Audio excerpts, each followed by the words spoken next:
오늘을 사랑하는 묵상 시간입니다. 오늘 본문 말씀 신명기 33장 12절입니다. 베냐민에 대해서는 일러스되 여호와의 사랑을 입은 자나 그 곁에 안전히 살리로다.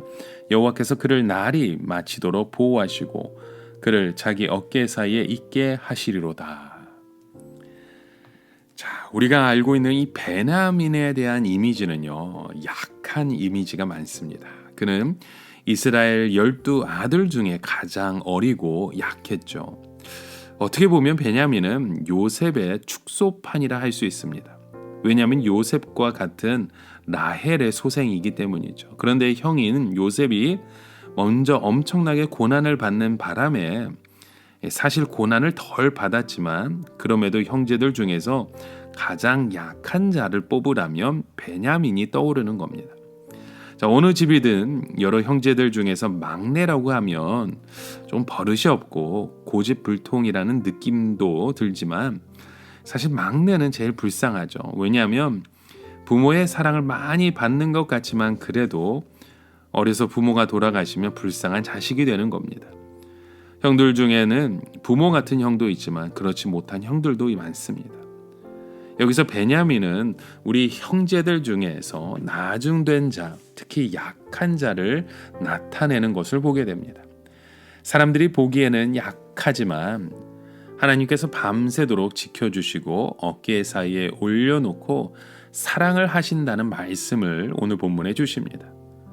여러분, 선한 목자는 새끼 양을 보면 너무 사랑스러워서 어깨 위에 올려놓습니다. 사실 양은 이 냄새가 워낙 고약해서 바로 앞에로 제대로 갈 수 없습니다.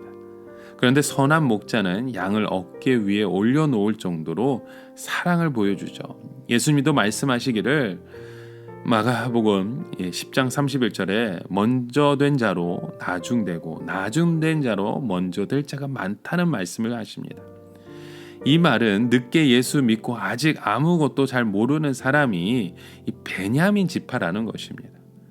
하나님께서는 그들을 특별히 보호해 주셔서 그 길을 잃지 않게 하시고 다치지 않게 하셨습니다.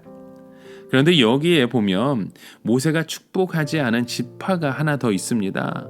그 지파는 바로 시므온 지파입니다. 왜 시므온을 축복하지 않았을까요? 모세가 시므온 지파를 잊어버린 것일까요? 아무튼 이 시므온 지파가 빠져 있는 사실을 봅니다. 사실 우리가 이해한다 하더라도 당사자들은 매우 섭섭했지 않을까 생각이 들지 않습니까? 또 아이러니하게도 가나안 땅에 들어가기 전에 인구 조사를 했을 때 가장 숫자가 줄어들었던 지파가 이 시므온 지파였음을 봅니다.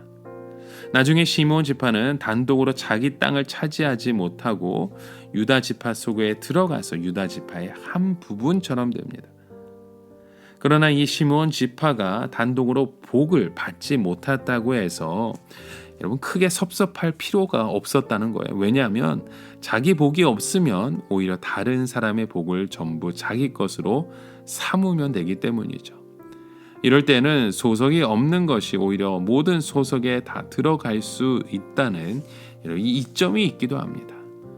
여러분, 이 모세를 통해서 하나님께서 축복하는 그 지파를 보십시오. 이스라엘 백성들에게 있어서 들어오고 나가는 것은 가장 일상적인 일들입니다. 나가는 것은 밖에 나가서 일을 하는 것이고 들어오는 것은 집안에 있는 것이죠. 이렇게 모든 것들이 하나님의 주권 가운데 들어오고 나가는 것입니다. 하나님의 축복 가운데 거할 때는 바다의 보배도 가지고 모래의 보배도 가지는 그런 지파들을 보게 됩니다.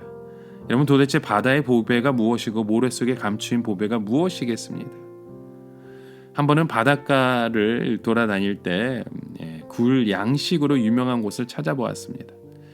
이 굴은 바다의 보배라고 하죠. 또 어떤 것은 모래 속에 조개를 보고 또 조개 안에 진주를 캐는 사람도 있을 겁니다.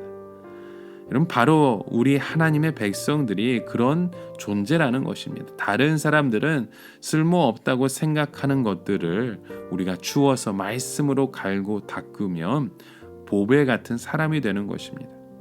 결국 사람을 줍는 것이 진주를 줍는 것이나 돌을 줍는 것보다 수백 배, 수천 배의 수지를 맞는 장사라는 것입니다.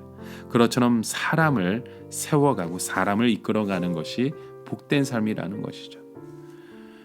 여러분, 오늘 우리의 삶 가운데 우리가 하나님의 말씀 속에 들어가고 나오면 이런 복을 누리는 자가 되는 것입니다. 따라서 우리가 교만하지만 않고 죄만 짓지 않으면 우리 모든 복을 받게 되는 그 축복의 시간이 우리 가운데도 다가옵니다. 이러면 우리가 이 모든 복을 받기 위해서는 우리가 끝까지 인내해야 합니다. 때로는 재미가 없고 자기를 나타내지 못하도 여러분 끝까지 하나님의 말씀을 붙들고 가는 그 인생이 되어지시길, 그런 행복이 가득한 인생이 되어지시길 주님의 이름으로 간절히 축원합니다. 함께 기도합니다. 하나님 아버지, 오늘도 우리의 삶 가운데 주시는 그 복을 누리는 자가 되기 원합니다. 세상의 명예, 세상의 돈, 세상의 건강, 세상의 모든 것들을 통해서 얻는 축복이 아니라 우리에게 가장 중요한 영적인 복이 임하고 영적인 복을 누릴 수 있는 성령 충만한 은혜가 우리의 삶을 통해 세워지게 하여 주시옵소서. 예수 그리스도의 이름으로 기도드립니다. 아멘.